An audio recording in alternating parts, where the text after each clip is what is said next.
Hey everyone, finished watching the next Mystic Force episode, Code Busters.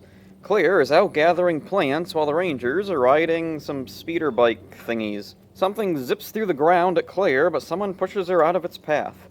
In the underworld, the shaking of the tunneling creature is felt. Mordecon knows what it is, the Hydra Worm. It dug the pit they're currently in years ago. Mordecon sends out a monster to keep the Rangers from stopping it. Udana tells the Rangers about the Xenotome. As the Rangers perform heroic deeds, it will reveal new spell codes. Chip and Vita want to find a way to get them quicker. They set up a table and a sign reading Heroes for Hire. Unfortunately, they just get odd jobs. Despite doing every job they're given, they don't unlock any new spell codes. Necroli appears and attacks the others. She grabs them and flies them up into the air. Mordecon's new monster comes up and Necroli throws the Rangers into its mouth. Chip and Vita flip through the Xenotome at Root Core, but no new codes there either. They see the others in trouble in the Crystal Ball. As they morph into battle, Udana tells them that real heroes are born in the face of real danger. They rescue the others and unlock a new spell code. The Rangers can now access their Zords by growing into them. Okay, that's different.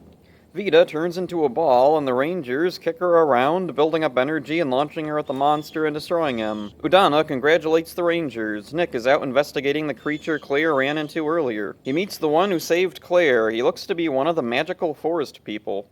The Hydra Worm appears and attacks. The others see and rush to help Nick. Nick morphs and is soon joined by the rest of the Rangers. They have a new spell code. They transform into Mystic Titans, and then combine into a flight mode.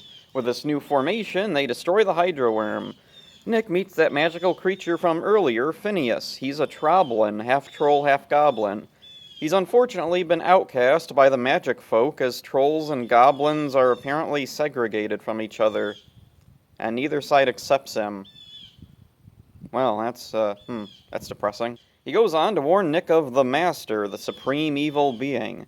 In the underworld, the Master makes their first appearance. A puddle glows red and an eye appears and looks outward. This episode is a little clunky in spots, but it's still fun.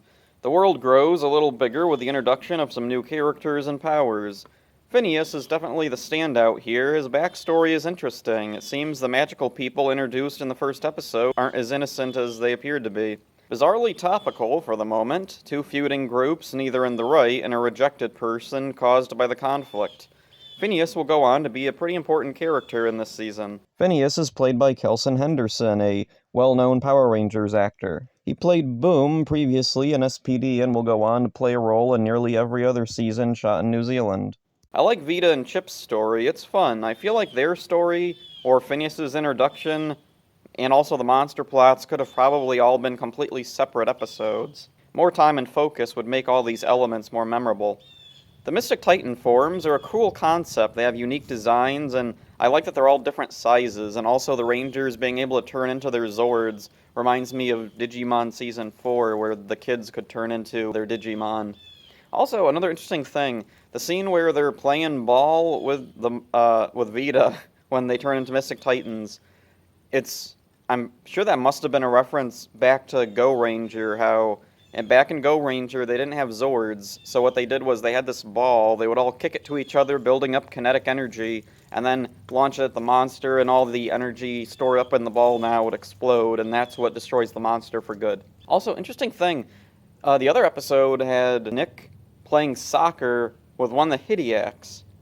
So, I don't know, playing ball with a living character seems to be a theme in Mystic Force for whatever reason. Yeah, that's about it for this one. Not a whole lot to talk about with this one. I like this episode, but yeah, not a whole lot to go too deep into. So that's it for this one. Hope you enjoyed it. See ya.